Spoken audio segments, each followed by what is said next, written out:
We listen, we don't judge. We listen with no judgment. Indaba ka-Anonymous osibhalele namhlanje ifundeka kanje. Babe ngiphe ulifti. Ngangiphuma emsebenzini ngenkathi ngihlangana nenye insizwa engangiyijwayele. Sasiphuma esigodini esisodwa. Babehamba bebabili emotweni. Kwase kuqala ukuba mnyama, kwazise kwase kusebusika. Lensizwa yangakithi eyayishayela, ngibonwe yiyo kuqala ingibize.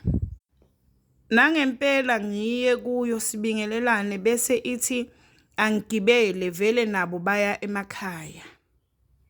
Ngempela ngisho phakathi emotweni. Ngokubuka ukuthi kwakusaqhelile ematekisini futhi ayethatha isikhathi ukugcwala. Ngase ngijabulele ukuthi wangisiza umkhaya ngosheshe ngifike nasendlini. Ngapha bekubanda impela ngalolu suku. La emotweni kwakunotshwala bephuza. Ngifike nami bathi angishaye. Awu nami ngivumele phezulu ngoba ngangisaphuza ngalezi ayinkathi. Futhi kwakuwumgqibelo ngingezukuvuka ngiye emsebenzini ngakusasa. Bese nami ngithi before siphume edolobheni sesibheke emakhaya asithole ibhodlela lagologo okwakuyinto engangijwayele ukuyenza. Vele mangazi ukuthi angingeni ngakusasa. Nangempela selithole ibhodlela bese sibheka emakhaya. Sihamba siyaphuza la kumnandi nengoma idlalela phezulu. Kanti phambili sofica kune roadblock. Ayikho imoto eyayindlula bengayimisanga bayiseshe.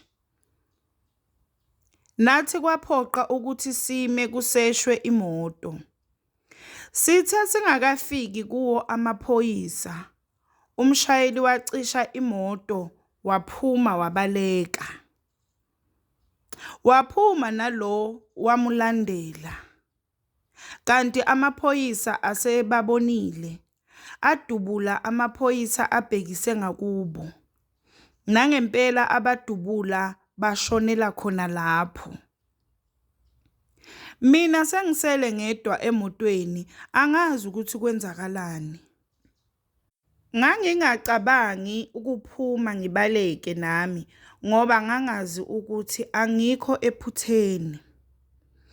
Kodwa athi amaphoyisa mayedubula ngasaba ngoba emqondweni wami ngangithi umshayeli ubaleka ukuthi ushayela ephuzile. Amaphoyisa abuya kimi esengikhomba ngezibhamu angikhipha emotweni angilalisa phansi. Mayesesha imoto ngemuva kunekhula box owawunezitho zomzimba zomuntu owayephila nealbinism. Hayi ngiphele induku ngithi ngiyachaza ukuthi mina ngiphuma emsebenzini bebengiphe ulifti labantu. Kodwa amaphoyisa ayengasezwa lutho. Bangibopha bathi sengiyochaza phambili. 6 years wonke ngihamba leli cala. Sengilihamba ngedwa laba ababili sebashona.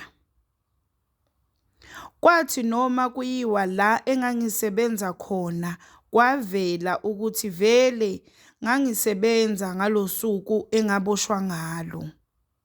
Ngangiphuma emsebenzini ngalosuku engaboshwa ngalo. Kodwa futhi kwavela ukuthi izicubu zomzimba ezatholakala emotweni ezengane yomfana owayena 11 years ephila nealbinism futhi kwase kuphele 7 days alahleka. futhi akabulawanga ngalelanga mina engaboshwa ngalo. Ngaleyo ndlela ukuthi ngangisemsebenzini kwakungasho lutho. Kwakungasho ukuthi angibandakanyeki ekubulaweni komfana. Kwase kuvela ukuthi mhla ngiboshwa mina kwakuhanjiswa lezi cubu zomzimba kwinyanga thizeni. Okwavela ocingweni lomshayeli wemoto lo owayeseshonile kuvela ukuthi ubexhumana naleyo nyanga. Iboshwe inyanga kodwa futhi icala ligcine liyihoxela. Kusale mina kule cala. Ngilihambe icala kuze kube liyangilahla. La ngigweba u-30 years. Ngathi ngigwetshwa ngaqala ukugula. Kusukela lapho kuze kube imanje ngiyagula. Ngihle ngilahlekelwa umqondo. Kwesinye isikhathi ilamanzi alangaphakathi awangiphathi kahle. Okunye ukudla angikudli ngoba ngine-allergy. Kanti angeke ulunge ukuhlala ilanga lonke ungadli. Ngapha anginamavizitha. Kwazise vele abazali bese nginganabo nesimo ekhaya sasingesihle kahle mhla ngiboshwa. Ukuboshelwa into ongayazi kuhlupha ngokuthi ugcina usele nemibuzo engenazimpendulo. Njalo mawubuzwa ukuthi uboshelweni kumele uchaze icala ukuthi awulazi. Ngoba sometimes noma uthi uyachaza kanti uchazela abantu abazi ukuthi icala liwumphikwa. Abazokuphikisa bangakezwa ngisho nestori sakho. Ngiyaliqalekisa ilanga engahlangana ngalo nalomfo owangipha ulift.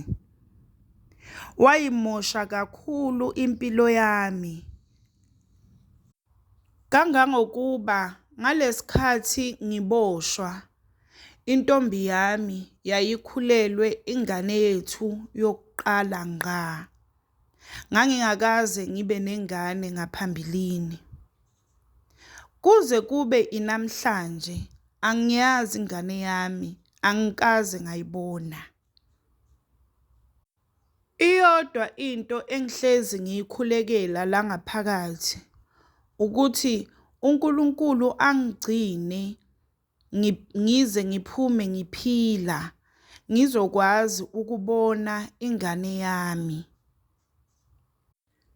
Engithanda ukukundlulisa kubantu ukuthi izinto zamalifti azizinhle neze ngoba kungenzeka uzithole usecaleni ngoba busuke bungekho ubufakazi bokuthi wena ubuzicelele ulift nje kuphela. Baningi abafowethu esinabo la ngaphakathi abangena ejele ngesimo esithi masicishe sifane nalesami. So qaphelani ukuthi niwacela kubantu abanjani amalift. Ngiyabonga ukuthola ithuba. We listen, we don't judge. We listen with no judgment. Sacela usitshele ukuthi uqabangani ngendaba ka-Anonymous osibhalele namhlanje ku-comment section. Sacela ungakhohlwa ukulike, ushare, usubscribe. Cela ungakhohlwa ukuthi ukusubscribe it's for free, awubhadali lutho.